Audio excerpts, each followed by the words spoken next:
오늘 사도행전 2장 1절부터 13절까지 말씀을 통해 오순절 성령 강림이라는 제목으로 하나님의 말씀을 증거하고자 합니다. 여러분, 우리가 한국에 있을 때 참 명절을 기다렸었죠. 여러분들은 어떤 명절을 제일 좋아하셨습니까? 저는 구정이 제일 기다려졌습니다. 흔히들 그렇게 말하죠. 뭐니 해도 뭐니가 최고다. 그런데 용돈이라는 것이 없는 시대에 살았습니다. 그래서 이 설날이 얼마나 기다려졌는지 모릅니다. 저희 어머님 친척도 5분이요, 가족 형제가 5분이요, 아버님 형제는 10분이나 돼서 이렇게 한 바퀴 쭉 돌면서 세배를 하면 1,000원씩만 받아도 주머니가 두둑해졌습니다. 그럼 그 주머니를 가지고 롤러스케이트도 타러 가고 또 필요한 평소에 사지 못했던 물건도 사면서 정말 즐거워했습니다. 설날만 아니라 추석도 참 좋았던 것 같습니다.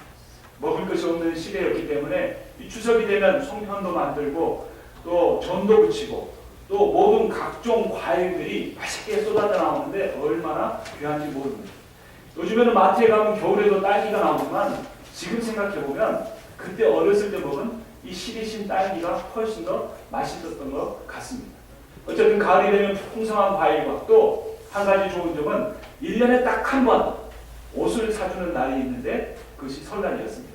지금도 그 시장 이름이 기억이 나는데 양동시장. 양동시장에 가면 그 좁은 통로에 팍팍하게 옷 파는 가게들이 있는데 어머니가 깎고 또 깎아가지고 제일 싼 옷을 하나 사주는데 그것도 옷 사는 때가 있었기 때문에 이 추석 때 옷을 한 벌 사입으면 마치 하늘을 이렇게 날아다니는 듯한 그런 기분이 들었었습니다.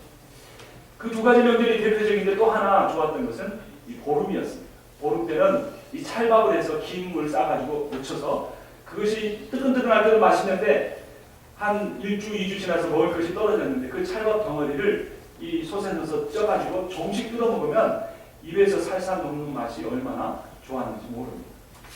이 한국의 3대 명절이 이렇게 구정, 설날, 추석, 보름이 있었습니다. 그런데 구약 성경에 나오는 이스라엘 백성도 3가지 명절이 있었습니다. 우리로 하면 구정쯤 되는 게 6월절입니다. 이스라엘 백성들이 애굽 땅에서 구원받은 그 날을 그들은 정월 1월 1일로 음력 설날로 지켰습니다. 그러나서 얼마 지나서 보름이 있는 것처럼 그때로부터 50일이 지나면 50이다 해서 다섯오 열순 해서 오순절을 지키게 됩니다.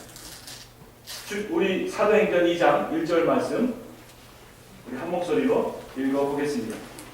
오순절 날이 이미 이름에 그들이 다 같이 한 곳에 모였더니, 왜 오순이냐면 이스라엘 백성이 애굽으로부터 구원받은 날로부터 50일을 계수해서 그 오순절을 지켰습니다. 그런데 이 오순절은 50일째 되는 날이기도 하지만 첫 번째 보리 수확을 했었습니다. 그래서 그때부터 해서 마지막 밀 수확이 끝날 때까지가 이스라엘 백성들에게 추석처럼 기쁨의 절기였습니다. 그런데 이 오순절 날에 누가 임하게 됩니까? 오늘 설교의 제목인 오순절 성령께서 강림하게 됩니다.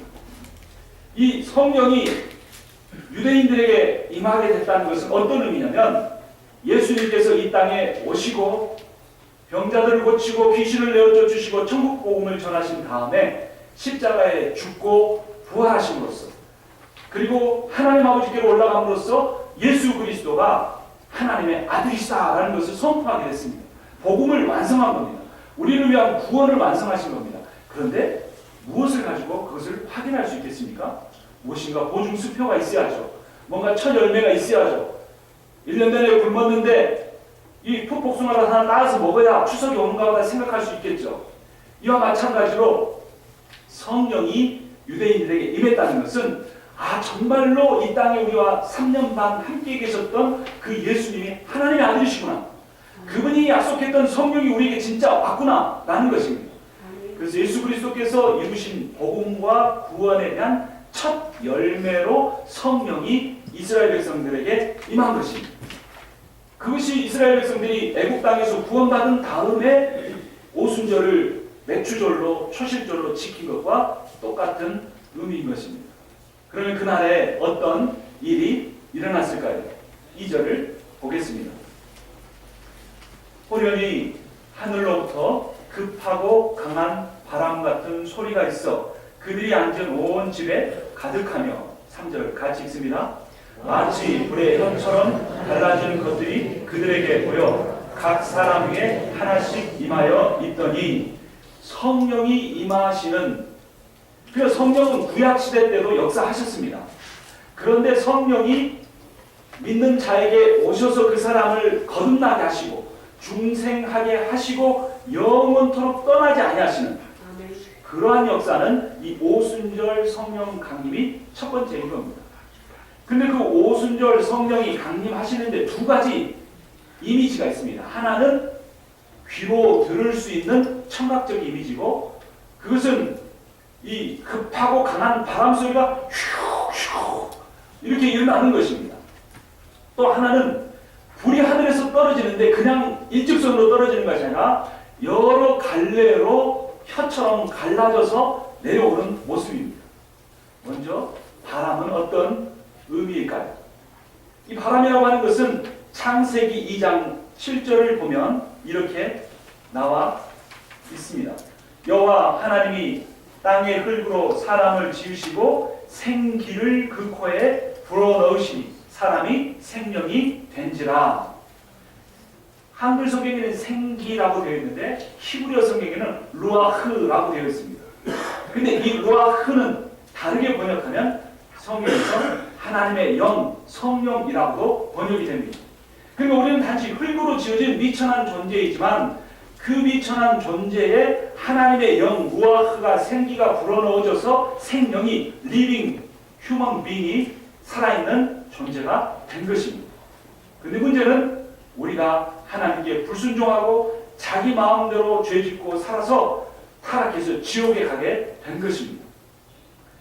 그래서 하나님께서 이제 성령을 우리에게 보내주시고 오순절날 기다리고 있는 120명의 제자들에게 그 성령을 부어주시는데, 그냥 부어주실 수도 있는데 강하고 급한 바람 소리로 불어내면서 제자들이 다 깨닫게 되는 거예요. 아, 이거는 바람이다, 루아흐다. 처음 하나님이 첫 창조하시고 아담에게 부으시던 그 생명이 우리에게 다시 부어졌다.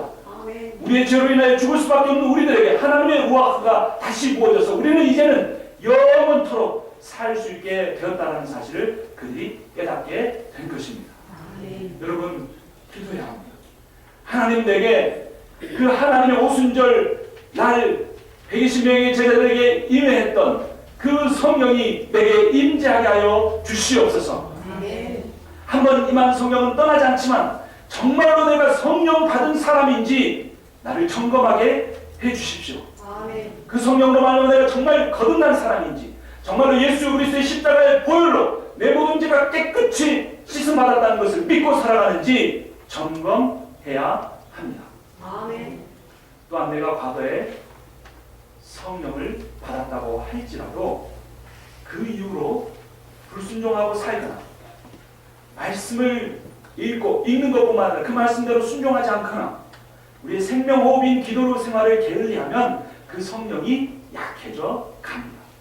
그러면 다시 한번 내 삶에 그 성령의 바람이 일어날 수 있도록 하나님의 역사에 주시옵소서라고 우리가 기도해야 합니다. 아멘. 거듭 광고하지만 이제 토요일날 새벽기도 모임에 제가 이번에 우리 권호구 집사님 임종 예배를 드리느라 새벽 예배에 참여하지 못했는데 12분이나 오셨다고 합니다. 이제 새벽 기도에 우리가 집중해야 합니다. 또한 새벽 기도로 끝나는 것이 아니라 우리가 느헤미야 52기도회 52주 동안 하는 그 기도를 우리가 함께 해야 합니다. 그렇게 우리가 기도할 때 우리 안에 한 번도 성령으로 말미암은 중생을 경험하지 못한 분들이 거듭나는 역사가 일어날 것입니다. 아멘. 과거의 주님을 성령으로 말미암아 영접했지만 그 성령의 인도하심 따라 살지 않고 내 경험대로 내 지혜로 살아왔던 사람이 회개하고 다시 한번 성령으로 충만하는 역사가 우리들 가운데 일어날 것입니다. 아멘. 우리를 창조하셨던 그 생명의 영이 우리를 다시 재창조하는 구원하는 그러한 영으로 우리 교회 가운데 역사하십니다. 아멘. 두 번째 이미지는 3절의 소리가 익은 것처럼 불의 혀처럼 갈라지는 것입니다. 어떤 학자는 이것이 불이다, 그래서 불성령이다 이렇게 강조합니다. 그래서 요한이 한 것처럼 물 세례를 받고 이 불 세례를 또 받아야 한다라고 말합니다. 세컨드 블레싱을 이야기합니다. 그렇지 않습니다. 오순절 성령 강림은 하나님께서 우리 세상에 베풀어 주시는 구속의 역사 중에 딱 한 번밖에 없는 일입니다. 이것은 다시 반복되지 않습니다. 또한 개인의 삶에 있어서도 성령이 그 안에 오지 아니하면 거듭남이 없는데 한 번 성령으로 말미암아 거듭난 사람이 세컨드 블레싱, 성령의 다시 오심을 불세례를 구하는 것은 성경적이지 않습니다. 그렇다면 오순절 성령 강림이 있었던 날 이 불이 혀처럼 갈라지는 모습으로 임한 것은 무슨 의미일까요? 그것은 불이라는 이미지보다 더 중요한 그 불이 갈라져서 어떻게 되었습니까? 3절을 다시 읽어봅니다. 마치 불의 혀처럼 갈라지는 것들이 그에게 보이고 난 다음에 어떻게 됐습니까? 그 다음이 중요합니다. 각 사람 위에 하나씩 임하여 있더니 한 줄기의 빛이 통째로 그들을 이렇게 임한 것이 아니라 불 줄기가 위에서 내려오는데 공중에서 갈라지는 겁니다. 그리고 그 갈라진 불들이 120명의 제자들 머리 위에 하나씩 임하게 된 것입니다. 분리, 세퍼레이션이 중요한 것입니다. 여러분 창세기 11장을 보면 바벨탑 사건이 나옵니다. 그때 11장 1절이 온 세상이 하나였고 언어도 하나였더라 라고 말을 하는데 그들이 어떤 계획을 세웁니까? 우리가 높은 탑을 쌓고 흩어짐을 면하자. 우리 탑 꼭대기가 하늘에까지 닿게 하여 우리의 이름을 내자라고 말합니다. 여러분 하늘은 어떤 곳입니까? 하나님의 임재의 장소입니다. 사람들이 그때 가지고 있던 모든 지식과 노동력과 부를 모아서 하나님이 계신 하늘에까지 탑을 쌓는다는 것은 자신들이 하나님이 되고자 하는 것입니다. 그때 하나님은 어떻게 하셨습니까?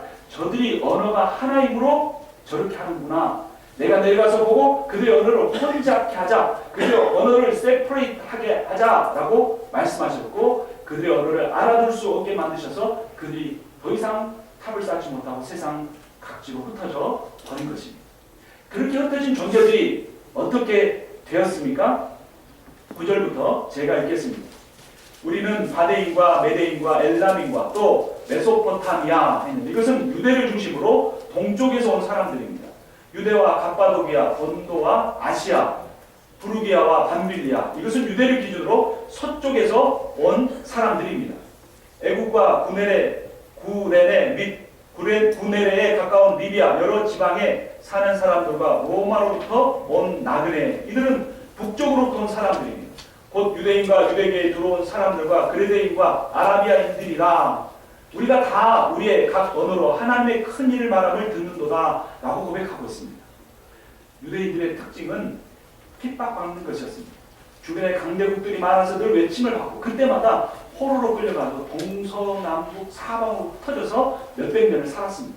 그래서 이 사람들이 자기 나라 히브리어를 다 잊어버리고 살았습니다. 그래서 이제 오순절을 지키려고 예루살렘으로 다 모였지만 이 사람들이 서로 말이 통하지 않거나 유대 말은 하는데 그것이 더 편한 것은 자기들이 온 나라들의 말이었습니다. 마치 우리의 자녀 1.5세나 2세들이 한국말도 조금 하기는 하지만 미국말이 영어가 훨씬 더 편한 것과 마찬가지입니다. 그런데 놀라운 일이 일어났습니다.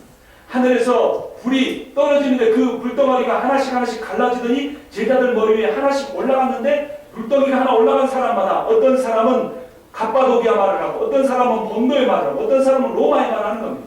이 사람들은 그 나라 말을 할지 모르는 사람일 뿐만 아니라 그 나라에 단 한 번도 가보지 못한 사람들이었습니다. 그런데 그들이 각 나라의 말들로 할 때 어떤 일이 일어납니까? 5절입니다. 그때 경건한 유대인들이 천하 각국으로부터 와서 예루살렘에 머물러 있더니 이 소리가 나매 큰 무리가 모여 각각 자기의 방언으로 제자들이 말하는 것을 듣고 소동하여 다 놀라 신기하게 여겨 이르되 보라 이 말하는 사람들이 다 갈릴리 사람이 아니냐 우리가 우리 각 사람이 난 곳 방언으로 듣게 된 것이 어찌 됨이냐라고 놀라고 있는 것입니다. 성령이 정확하게 각 나라 누가 왔는지 어느 나라에서 왔는지를 아시고 제자 한 사람 한 사람 그들에게 붙여주셔서 그 나라 말로 알아듣게 한 것입니다. 그럼 그들이 결국 듣게 된 이야기는 무엇입니까? 11절에서 우리가 이미 읽은 것처럼 각 언어로 하나님의 큰 일을 말함을 들었다라고 말합니다. 이 하나님의 큰 일은 출애굽기 11장 7절에 나온 이스라엘 백성들이 애굽 땅에서 나온 구원의 역사를 말하는 것입니다. 아멘. 이제 다시 유대인들이 하나님의 아들을 십자가에 못 박아 버리고 그들이 구원의 길을 다 버려버린 이때 다시 120명의 제자들에게 성령을 부어주셔서 그 사람들을 통하여서 하나님의 그 말씀을 성령을 통하여 듣게 하고 복음을 듣고 구원받는 역사가 크게 일어나게 된 것입니다.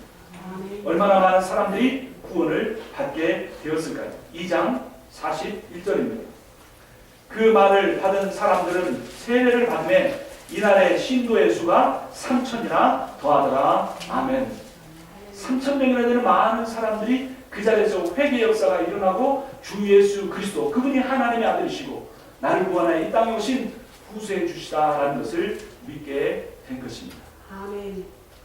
오늘 여러분들은 어떤 이유로 이 자리에 오셨습니까?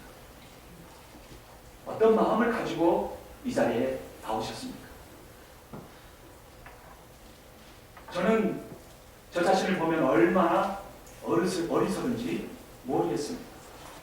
어젯밤에도 밤을 새가며 설교 준비를 하고 찬양을 하는데 마음이 답답하고 마음이 열려가긴 하지만 뭔가 완전히 열리지 못한 것을 두고 찬양하면서 기도하는데 하나님이 이런 말씀하셨습니다. 네가 내 마음을 아느냐라는 것입니다. 전혀 완전히 하나님의 마음에 대해서 닫혀 있었습니다.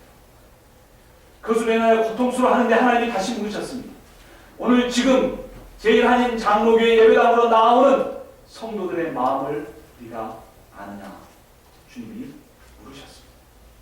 그거 역시 저의 관심사 바뀌었습니다.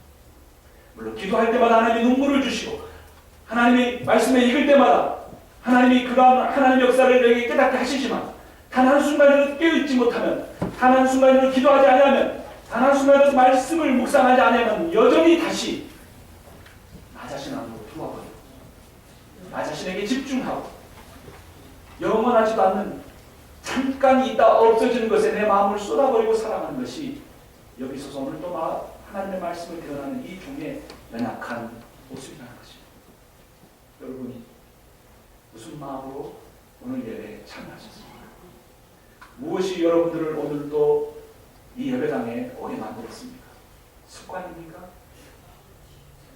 제1한인 장로교회 한 멤버이기 때문입니까? 그래도 주의를 지켜야 한다는 의무감 때문입니까? 다 좋습니다. 그러나 이 순간에 주님이 말씀하십니다. 네가 내 마음을 아느냐 하는 것입니다. 그럼 주님의 마음은 무엇일까요? 그것은 애타는 마음입니다. 주님이 병자들을 볼 때마다 불쌍히 여겼다고 합니다. 그 헬라어는 우리말로 애가 끓는다는 표현과 정확하게 일치합니다. 애는 창자입니다. 우리가 정말 스트레스 받고 정말 괴로우면 창자가 뒤틀린 듯한 고통을 느낍니다. 주님이 우리를 향한 마음이 그렇습니다. 불쌍해서 견딜 수가 없어 하신 것이 주님의 마음입니다. 네가 이 귀한 것을 왜 모르느냐? 이 영생의 말씀을 왜 붙잡지 못하느냐? 죽어있는 영혼을 살릴 수 있는 기도의 자리에 왜 나오지 않느냐?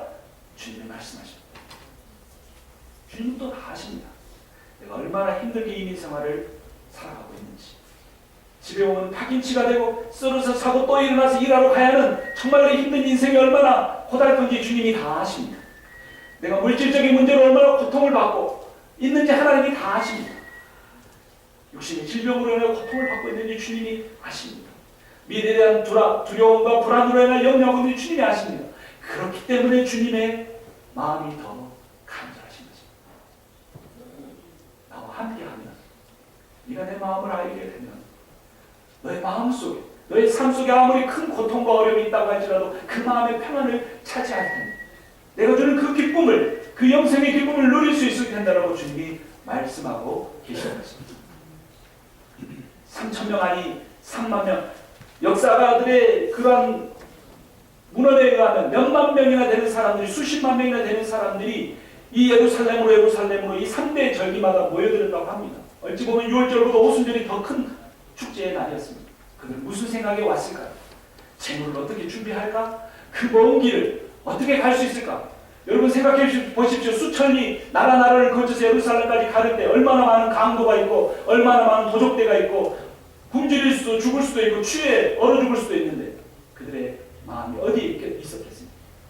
이런 저런 이유로 예루살렘 성전에 모였는데 갑자기 이상한 일이 일어난 것입니다.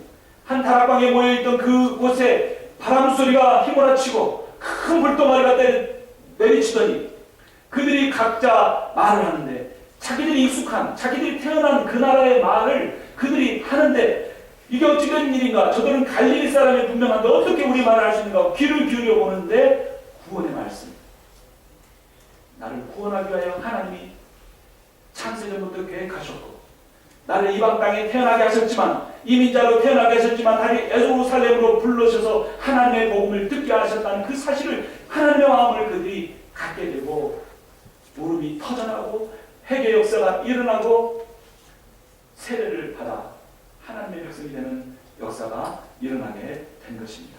아멘. 여러분, 저는 참 부족한 목회자요, 영성이 약한 목회자요, 정말 많이 닫혀있는 목회자지만 하나님께서 저에게 이런 은혜를 주시고 이런 깨달음을 주시고 이런 기도 제목을 가지고 기도하게 하시는 것은 분명한 것은 하나님이 여러분을 사랑하신다는 것입니다. 하나님이 우리 교회를 통하여 이 지역사회에 하시고자 하는 일이 있다는 것입니다. 하나님이 이 120명의 제자들에게 성경을 보여주시고 3,000명을 거듭나게 하신 또는 외국어로서의 방어 역사를 일으키신 목적은 무엇이었을까요? 우리가 이미 배운 대로 단 한 가지 사도행전 1장 8절에 기록된 말씀입니다. 우리 함께 그 말씀을 읽겠습니다. 오직 성령이 너희에게 임하시면 너희가 권능을 받고 예루살렘과 온 유대와 사마리아와 땅 끝까지 이르러 내 증인이 되리라 하시니라. 아멘. 온 유대만 아니라 사마리아 원수만 아니라 땅 끝까지 모든 민족에까지 가서 내 증인이 돼야 한다. 여기서 나는 누구입니까? 예수 그리스도입니다. 여러분, 누가 증인이 될 수 있습니까? 전도 폭발을 교육받으면 될까요? 사역일을 다 외우면 증인이 될 수 있을까요? 그렇지 않습니다. 세상 법정에서도 증인은 분명히 본 사람입니다. 아멘. 보지 않고 재판대에 서게 되면 위증죄로 감옥에 가게 됩니다. 어떤 사람이 증인이 될 수 있습니까? 예수 그리스도를 인격적으로 만나고 영접한 사람입니다. 아멘. 성령의 충만한 역사를 기도를 통하여 경험한 사람이 증인이 될 수 있습니다. 아멘. 주님이 교회를 세우신 목적이 여러 가지가 있지만 그 중에 가장 중요한 것은 우리를 증인으로 삼으시기 위해서입니다. 아멘. 너희가 증인이 되어주라. 내가 정말 하나님의 아들이라는 것을 너희들이 증인이 되어주라. 고통받고 어려운 삶이지만 기도하면 하나님이 분명히 응답해 주신다는 사실을 너희가 증인이 되어주라. 이 세상 삶이 끝까지 힘들고 고통스럽고 채로 끝난다고 할지라도 나에게는 영생의 삶이 준비되어 있으므로 그것으로 말미암아 내가 기뻐한다라고 주님이 말씀하십니다. 아멘. 주님은 이 시간에 누가 그 예수 그리스도의 증인이 될 것인지 애타는 마음으로 부르고 계십니다. 그리고 이 120명의 제자들이 성경에도 쓰여졌기 때문에 정말로 구속의 역사에서 주인공 같지만 사실은 이들은 엑스트라입니다. 베드로도 엑스트라고, 가룟유다는 말할 것도 없이 엑스트라고, 요한도 엑스트라고, 바울도 엑스트라고. 누가 이 모든 구속의 역사의 주인공입니까? 바로 오늘 이 시간에 살아계신 하나님 앞에 예배를 드리고 내가 먼저 주님을 인격적으로 만나기를 원합니다. 나의 모든 연약함을 주님 앞에 토로하고 회개하고 성령의 세례를 받기를 원하는 그 사람, 바로 그 한 사람이 하나님 나라의 복음을 전할 주인공인 것입니다. 그 사람이 하나님 나라의 예수 그리스도의 복음을 증거할 증인인 것입니다. 여러분, 로마서 1장 16절을 보면 이렇게 말하고 있습니다. 내가 복음을 부끄러워하지 아니하노니 이 복음은 모든 믿는 자에게 구원을 주시는 하나님의 능력이 됨이라. 먼저는 유대인에게요 그리고 헬라인에게로다. 아멘. 사도 바울은 복음을 부끄러워하지 않았습니다. 여러분, 복음은 유앙겔리온인데 이 복음은 어디에 사용될 수 있는 겁니까? 황제의 아들이 태어나거나 황제가 그 대적의 나라를 완전히 다 섬멸했을 때만 쓸 수 있는, 황제만 쓸 수 있는 단어입니다. 그러니까 예수 그리스도라고 하는 총구석에서 태어나고 제자들에게 배반받고 십자가에 죽어버린 그러한 이에게 사용할 때 복음이라는 단어는 너무나 부끄럽고 초라한 것입니다. 그렇기 때문에 오히려 바울은 강조하며 역설적으로 말합니다. 나는 이 복음을 부끄러워하지 않는다. 아멘. 진정한 황제는 이 세상의 위정자인 그 로마의 황제가 아니요 나를 위해 십자가에 죽으시고 부활하신 그 주님. 아멘. 그렇게 부활하신 주님을 믿고 사는 하나님의 백성들을 핍박하고 잡아 죽이러 다녔던 주님의 원수되었던 나를 담에색에서 만나주시고 나를 하나님의 사도로 세워주신 그분, 만세 되지 못하여 태어난 것과 같은 미천한 존재인 나, 세상에 배운 그 학벌 가지고 자랑하고 그 혈통을 가지고 자랑하고 세상의 지혜를 가지고 자랑하고 벌어놓은 돈 의지하며 그것 의지하며 살아가는 나를, 또 하나의 바울을 내 인생의 담에색에서 불러주시고 하나님의 증인으로 세우신 그 주님, 그 주님이 지금 살아계셔서 온 천지 만물을 다스리고 계시므로 나는 복음을 부끄러워하지 아니하노라 라고 말하고 있습니다. 아멘. 이 복음은 모든 믿는 자들에게 구원을 주시는 하나님의 능력이다. 파워가 하나님의 능력이다 라고 말하고 있습니다. 첫째는 유대인에게로, 둘째는 헬라인에게로. 첫째는 나에게지만 둘째는 아직 예수 모르는 내 가족에게로. 첫째는 우리 구역이지만 둘째는 다른 구역에게로. 첫째는 제일 한 장로 교회이지만 둘째는 이 해리스버그 중앙 펜실베니아 지역에서 교회를 왔지만 상처받고 떠나서 더 이상 교회 소리도 듣기 싫고 복음 소리도 듣기 싫고 그저 술과 도박과 세상적인 쾌락에 취해서 우울증에 걸려 살아가는 그 사람들에게로다라고 사도 바울을 통하여 오늘 우리 가운데 함께 계신 성령은 말씀하고 계십니다. 아멘. 우리가 어떻게 해야 이 복음의 증인의 삶을 살 수 있을까요?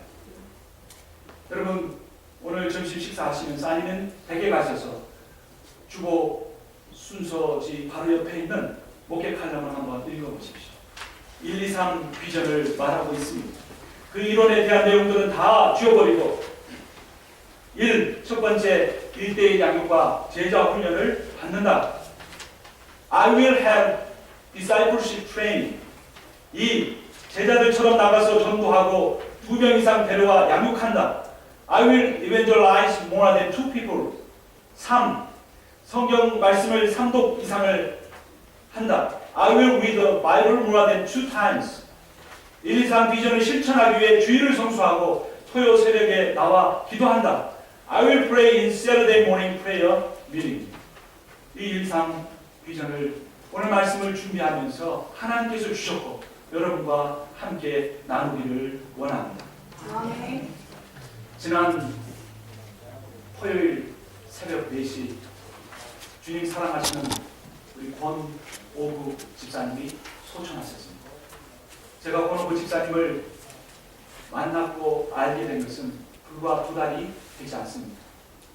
그런데 처음 우리 교회 한 집사님과 함께 신방을 가서 대화를 하고 기도하는데 하나님께서 얼마나 저에게 안타까운 마음을 주셨는지 모릅니다. 그래서 제가 잘 그렇게 하지 못하는데 첫 만남에서 기도하면서 그분을 허그했습니다. 그리고 그분을 위로했습니다. 하나님 주신 마음으로 위로를 했습니다. 그 뒤로 얼마 되지 않아 우리 교회에 출석하시고 우리 찬양대에 함께 있어서 찬양을 했습니다. CLA 교회에서 무려 6년 동안 그 미국 사람들 가운데서 유일한 한국인으로 팬으로서 하나님을 찬양하는 사역을 했습니다. 하나님의 뜻이 계셔서 우리 교회를 다시 불러주셨는데 하나님이 데려가셨습니다. 우리 권호구 집사님 하나님의 사람이고 신앙의 사람이었습니다. 그런데 토요 새벽에 새벽 4시에 전화를 받고 전화를 끊고 우리 권 집사님 댁으로 가는데 하나님 앞에 물었습니다. 왜 권호구 집사님입니까? 주님 그 암투병하면서도 하나님 앞에 원망하지 않고 죽음을 두려워하지 않았던 앞으로도 하나님을 찬양하기를 원했던 정말 하나님의 사람으로 살기 원했던 그 사람을 주님 왜 데려가십니까? 라고 하나님 앞에 여쭤봤습니다. 하나님은 아무런 답이 없으셨지만 거기서 오늘 말씀을 준비하면서 그 사실을 다시 떠올리며 제 마음에 하나님이 주시는 마음이 있습니다. 과연 내 인생에는 며칠이나 더 남아있을까? 내 인생은 며칠이나 더 살 수 있을까? 그 날짜가 1년일지 2년일지 3년일지 알지 못하지만 한 달일지 두 달일지 세 달일지 모르고 하루일지 이틀일지 사흘일지 모르지만 중요한 것은 그 남은 시간을 내가 얼마나 진심으로 하나님한테 기도하며 말씀을 읽으며 내가 증인으로서 주님의 복음을 증거하며 살 수 있을까 생각할 때 어찌 보면 제가 가장 시한부 인생이구나 하는 생각이 들었습니다. 사탄은 우리를 공격합니다. 인생을 살려면 얼마나 해결해야 할 일이 많아.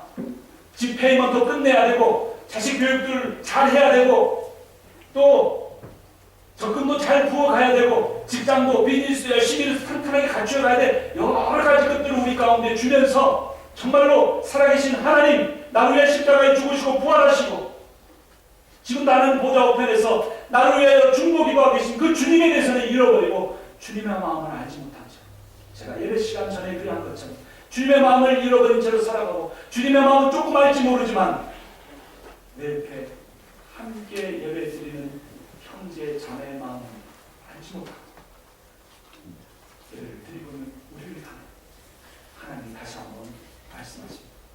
내 사랑하는 아들아, 내 사랑하는 딸아, 너는 나의 전부이다. 너는 내 눈에 보배롭고 존귀하여 나의 모든 것을 너를 위하여 주오노라. 그러므로 나와 함께 너의 남은 인생을 기쁨으로 성령이 주시는 평안함으로 충만함으로 함께 살아가자 주님이 말씀하십니다. 주님의 부름에 응답하시고 함께 훈련받고 함께 기도하고 함께 말씀을 읽고 함께 복음의 증인의 삶을 살아가는 여러분과 제가 되기를 주님의 이름으로 축원합니다. 아멘. 살아계신 주님, 우리 주님이 데려가신 우리 권호구 집사님 그 품에 안으시고 우리 예배를 지켜보고 계시는 주님, 이 시간에 주님의 말씀으로 우리에게 다시 한번 성령 충만의 기회를 허락하여 주신 것을 감사합니다. 하나님, 여기 모여있는 한 사람 한 사람 위에 오순절 타락방에 임하였던 성령의 불꽃이 각각 임하게 하여 주시옵소서. 아멘. 그 성령의 말씀하심을 듣고 변화되어 복음의 증인된 삶을 살기를 간절히 원합니다.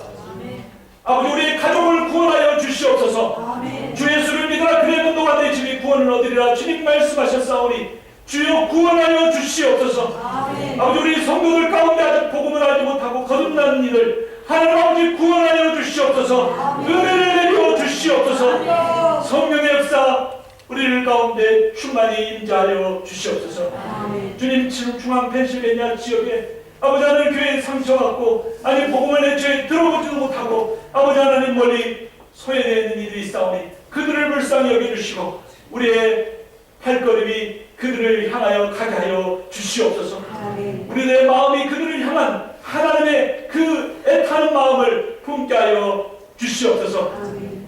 이 말씀 주신 주님께서 그러한 삶을 살게 해주실 것을 믿고 감사드리며 우리 주 예수 그리스도의 이름으로 기도합니다. 아멘.